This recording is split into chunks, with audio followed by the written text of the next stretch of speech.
سن 2 ہجری میں روزہ فرض ہوا۔ حضور نے 11 ہجری کو رمضان سے قبل ہی ربیع الاول شریف کے مہینے میں انتقال فرمایا۔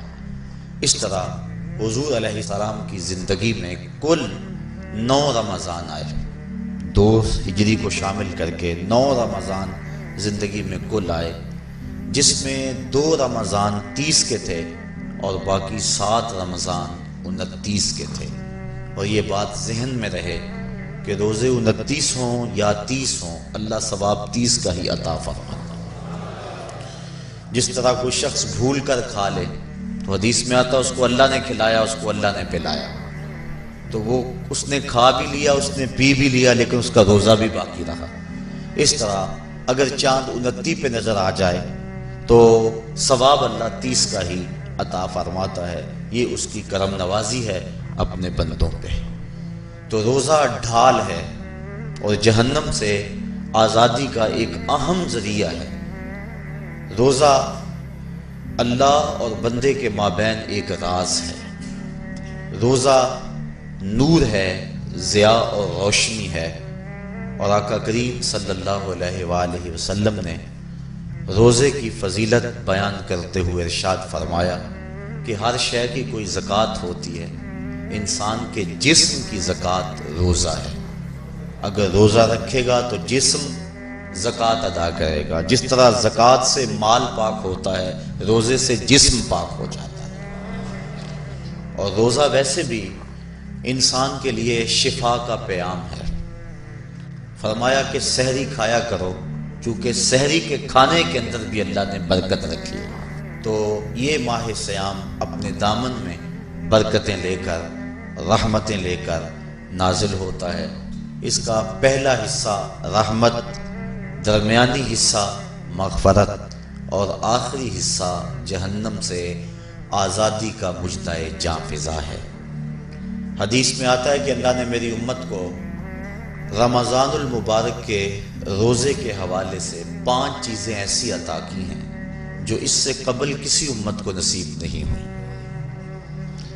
ایک تو یہ کہ رمضان المبارک کے اندر روزہ رکھنے والے کے معدے سے جو بو نکلتی ہے، اللہ کو وہ مشک سے زیادہ محبوب ہے۔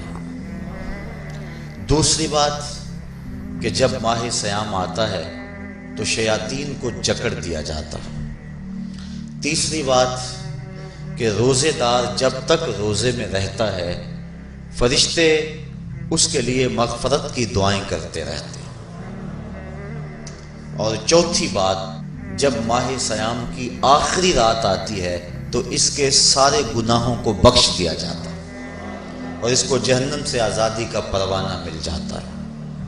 بلکہ ایک صحابی نے حضور سے عرض کی کہ آقا کریم، جو یہ جہنم سے آزادی کا پروانہ مومن کو ملتا ہے تو کیا یہ لیلۃ القدر کی رات ہے؟ تو آقا کریم نے فرمایا نہیں۔ جب مزدور اپنی مزدوری مکمل کرتا ہے، جب اس کی دہاڑی پوری ہو جاتی ہے تو پھر اس کو اس کا مالک کچھ دیتا ہے، تو یہ جو اس کو بخشش اور مغفرت کا مجدہ جاں فضا دیا جاتا ہے، یہ اس کی مزدوری ہے۔ اور فرمایا کہ جو لیلۃ القدر کی برکتیں اس کو حاصل ہوتی ہیں، یہ اس کے علاوہ ہیں۔ اور یہ اللہ تعالیٰ جل شانہ نے خاص کرم نوازی فرمائی بندہ مومن پر کہ اس کو یہ بابرکت رات عطا فرمائی۔ اور 5ویں فضیلت جو اس کو دی گئی، روزہ دار کو اور حضور سے قبل جو امتوں میں لوگ روزے رکھتے تھے، یہ فضیلتیں ان کو نہیں عطا کی گئی۔ جنت کو پورا ماہ مومن کے لیے آراستہ و پیراستہ کیا جاتا ہے۔ حضرت ابو ہریرہ رضی اللہ تعالی عنہ سے ایک روایت مروی ہے جس کو امام بخاری اور امام مسلم نے روایت کیا کہ آقا کریم علیہ السلام نے ارشاد فرمایا، قال اللہ عز و جل، اللہ جل شانہ ارشاد فرماتا ہے، کل عمل ابن آدم لہو، ابن آدم کا ہر عمل اسی کے لیے ہے، الا الصوم فانہ لی، ہاں مگر روزہ ہے جو وہ میرے لیے رکھتا ہے، وانا اجزی بہ، اور اس کی جزا میں اسے دوں گا، والصیام جنۃ، اور صیام روزہ ڈھال ہے، فَإِذَا كَانَ يَوْمُ صَوْمِ أَحَدِكُمْ فَلَا يَرْفُثْ وَلَا يَصْخَبْ فَإِنْ صَابَّهُ أَحَدٌ أَوْ قَاتَلَهُ فَلْيَقُلْ إِنِّي صَائِمٌ وَالَّذِي نَفْسُ مُحَمَّدٍ بِيَدِهِ لَخُلُوفُ فَمِ الصَّائِمِ أَطْيَبُ عِندَ اللَّهِ مِنْ رِيحِ الْمِسْكِ لِلصَّائِمِ فَرْحَتَانِ يَفْرَحُهُمَا إِذَا أَفْطَرَ فَرِحَ بِفِطْرِهِ وَإِذَا لَقِيَ رَبَّهُ فَرِحَ بِصَوْمِهِ۔ تو فرمایا کہ جب کوئی شخص روزہ رکھتا ہے تو اس کا یہ عمل اللہ کے لیے ہے اور اللہ تعالیٰ اس کی جزا دے گا۔ روزہ ڈھال ہے، جب کوئی شخص روزہ رکھے تو وہ اس کے اندر کوئی اللہ کی نافرمانی نہ کرے، یہاں تک کہ اگر اس کو کوئی شخص گالی بھی دے تو وہ یہ کہے کہ میرا روزہ ہے، میں صائم ہوں، میں نے روزہ رکھا ہوا ہے، یہ کہہ کے لڑنے والے کو، الجھنے والے کو ٹال دے۔ حضور نے ارشاد فرمایا مجھے قسم ہے اس رب کی جس کے قبضے میں محمد کی جان ہے کہ روزہ دار کے معدے سے جو بو نکلتی ہے اللہ کو وہ مسک یعنی کستوری کی خوشبو سے زیادہ محبوب ہے۔ اور روزہ دار کے لیے دو خوشیاں ہیں، ایک خوشی اس کو اس وقت ملتی ہے جب وہ روزہ افطار کرتا ہے، اور دوسری خوشی اس کو اس وقت ملتی ہے جب اس روزے کے صلے میں اسے اپنے رب کا دیدار نصیب ہوگا۔ یہ بات ذہن میں رکھیں کہ اس دنیا پر سب سے بڑی دولت جو حضرت انسان کو دی گئی ہے وہ دولت ایمان ہے، اور قیامت کے دن سب سے بڑی دولت جو اہل ایمان کو دی جائے گی وہ اللہ تعالیٰ کا دیدار ہوگا۔ جنت کے حور و قصور، جنت کے محلات، جنت کی اعلی نسل نعمتیں، دنیا کی کوئی دولت اور دنیا کی کوئی نعمت جنت کی کسی نعمت کا مقابلہ نہیں کر سکتی، لیکن جنت والے جنت میں جا کر جس نعمت کو سب سے بڑا سمجھیں گے، اور وہ ہوگی بھی حقیقت میں سب سے بڑی نعمت، ایسی نعمت کہ اس نعمت کے ملنے پہ باقی ساری نعمتوں کو بھول جائیں گے، وہ یہ ہے کہ رب اپنے رخ کرم سے پردہ ہٹا دے گا اور ان کو اپنا دیدار عطا فرما دے گا۔ تو یہ سب سے بڑی دولت جو مومن کو آخرت میں نصیب ہوگی یہ روزے کے صلے میں نصیب ہوگی، یہ روزے کا وہ ثمر ہے، یہ روزے کا وہ پھل ہے جو اللہ اہل ایمان کو قیامت کے دن عطا فرمائے گا۔ اور فرمایا ایک عمل ایسا ہے جس کی جزا کا دنیا پر کوئی حساب ہی نہیں ہے، اور وہ بندے کا اللہ کے حضور اپنے روزے کے ساتھ پیش ہونا ہے۔ تو روزہ ایک ایسا عمل ہے کہ جس کی جزا کا کوئی حساب ہی نہیں ہے، تو یہ اللہ کے علم میں ہے کہ وہ اپنے بندے کو کتنی اس کی جزا اور کتنا اس کا صلہ عطا فرما دیتا ہے۔ تو یہ اجر ہے نیکی کا کہ حضرت عمر فاروق رضی اللہ تعالی عنہ فرماتے ہیں کہ ایک شخص آیا جس کی گھنی سیاہ داڑھی تھی اور اس کا سفید لباس تھا، ہم میں سے اسے کوئی جانتا بھی نہیں تھا، لیکن اپنے وجود کی تر و تازگی کی وجہ سے وہ مسافر بھی دکھائی نہیں دیتا تھا، چونکہ مسافر ہوتا تو آثار سفر اس کے بدن سے ظاہر ہوتے، لگتا تھا جس طرح یہی کسی گلی سے نکل کے آیا ہے، لیکن چونکہ وہ وہاں کا رہنے والا نہیں تھا ہم میں سے اسے کوئی پہچانتا بھی نہیں تھا۔ اب وہ حضور کی خدمت میں آیا، فَأَسْنَدَ رُكْبَتَيْهِ إِلَىٰ رُكْبَتَيْهِ، اور اپنے گھٹنوں کو جوڑ کر حضور کے گھٹنوں کے ساتھ ملا کر بیٹھ گیا، اور حضور علیہ السلام سے عرض کرتا ہے کہ حضور مجھے خبر دیجئے کہ ایمان کیا ہے۔ حضور نے ارشاد فرمایا ایمان یہ ہے کہ تو اللہ پر ایمان لائے، اس کے رسول پر ایمان لائے، پچھلی کتابوں پہ ایمان لائے، اچھی بری تقدیر پہ ایمان لائے، فرشتوں پہ ایمان لائے، بتایا حضور نے۔ تو اس نے کہا صدقتا، آپ نے سچ کہا۔ کہتے ہیں ہمیں بڑا تعجب ہوا کہ خود ہی سوال کرتا ہے اور خود ہی تائید کر دیتا ہے۔ پھر کہنے لگا اسلام کیا ہے؟ تو حضور علیہ السلام نے فرمایا اسلام یہ ہے کہ تو نماز پڑھے، روزہ رکھے، حج کرے، زکوٰۃ ادا کرے، اراکین اسلام اس کو بیان کیے۔ کہنے لگا آپ نے سچ کہا۔ کہتے ہیں ہمیں پھر تعجب ہوا کہ خود ہی ایک بات کہہ رہا ہے اور خود ہی پھر اس کی تصدیق کر رہا ہے۔ کہتے ہیں پھر وہ پوچھتا ہے مل احسان، حضور احسان کیا ہے؟ تو حضور علیہ السلام نے جواباً فرمایا ان تعبد ربک کأنک تراہ، احسان یہ ہے کہ تو اللہ کی عبادت اس طرح کرے کہ گویا تو اسے دیکھ رہا ہے، اور اگر یہ کیفیت تجھے نصیب نہیں ہوتی تو کم از کم یہ کیفیت نصیب ہو جائے کہ وہ تجھے دیکھ رہا۔ تو وہ کہنے لگا ہاں آپ نے سچ کہا۔ پھر اس کے بعد اس نے قیامت کی کچھ نشانیوں کے بارے میں سوال کیا، تو حضور علیہ السلام نے جواب مرحمت فرمائے۔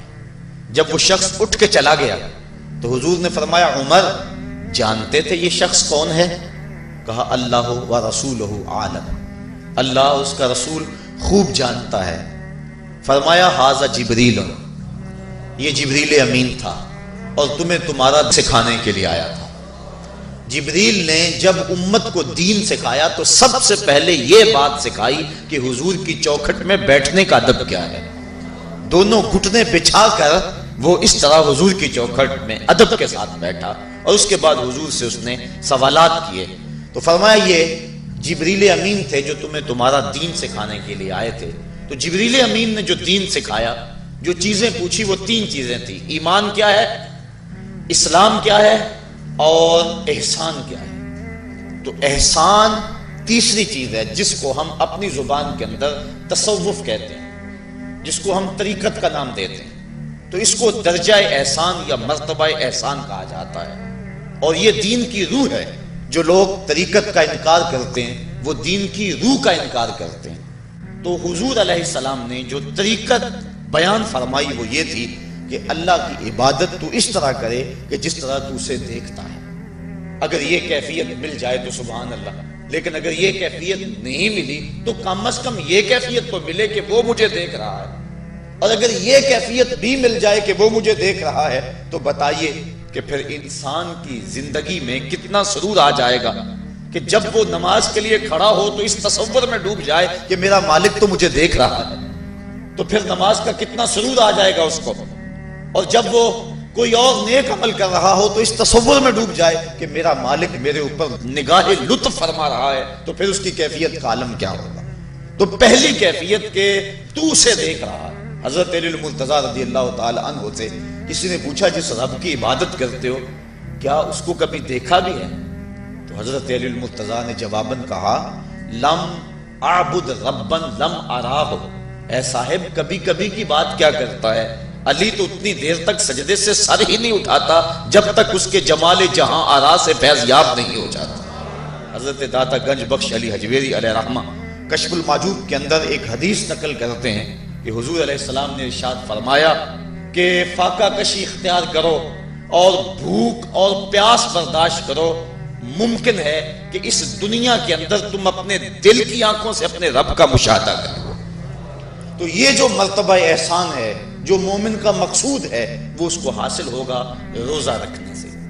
اور اگر چلو کسی روزہ دار کو یہ کیفیت نہ ملے کہ وہ اپنے رب کے جمال جہاں آرا کو دیکھ لے، اس کے جلووں کو دیکھ لے، اس کے دیدار کی دولت سے مالا مال ہو جائے، اس کا دل اس کی محبت میں ایسا ڈوبے کہ وہ جدھر دیکھے اسی کے جلووں کو ہی دیکھتا چلا جائے، اگر روزہ دار کو ایسی دولت نہ بھی نصیب ہو تو کم از کم روزہ دار کو یہ دولت تو ضرور ملے گی کہ وہ اس احساس میں ڈوب جائے گا کہ میرا رب مجھے دیکھ رہا ہے۔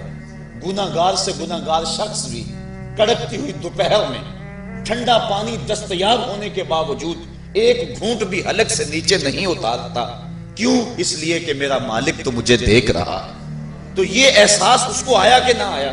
کاش کہ رمضان میں یہ نور جو ہم کو نصیب ہوتا ہے، یہ رمضان کا خاص نور ہے، مرتبہ احسان سے پھوٹتا ہوا یہ اجالا رمضان میں ایک گناہ گار سے گناہ گار شخص بھی حاصل کر لیتا ہے کہ وہ اس احساس میں ڈوب جاتا ہے کہ میرا مالک مجھے دیکھ رہا ہے۔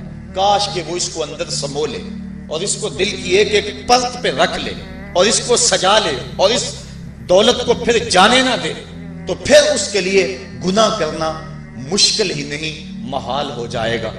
اس احساس سے پانی نہیں پیتا کہ میرا اللہ مجھے دیکھ رہا ہے، تو کیا مجھے یہ بتاؤ کہ جب وہ دکان پہ بیٹھ کے ڈنڈی مارتا ہے کہ اللہ اس وقت نہیں دیکھتا؟ جب وہ کسی کی جیب کاٹتا ہے اللہ اس وقت نہیں دیکھتا؟ جب وہ رشوت لے رہا ہوتا ہے اللہ اس وقت نہیں دیکھتا؟ کہ اللہ تعالیٰ صرف رمضان میں دیکھتا ہے، غیر رمضان میں نہیں دیکھتا؟ تو یہ احساس کاش کہ اس کے ساتھ لگ جائے کہ میرا مالک مجھے دیکھ رہا ہے، تو پھر گناہ کرنا مشکل ہی نہیں ناممکن ہو جاتا ہے۔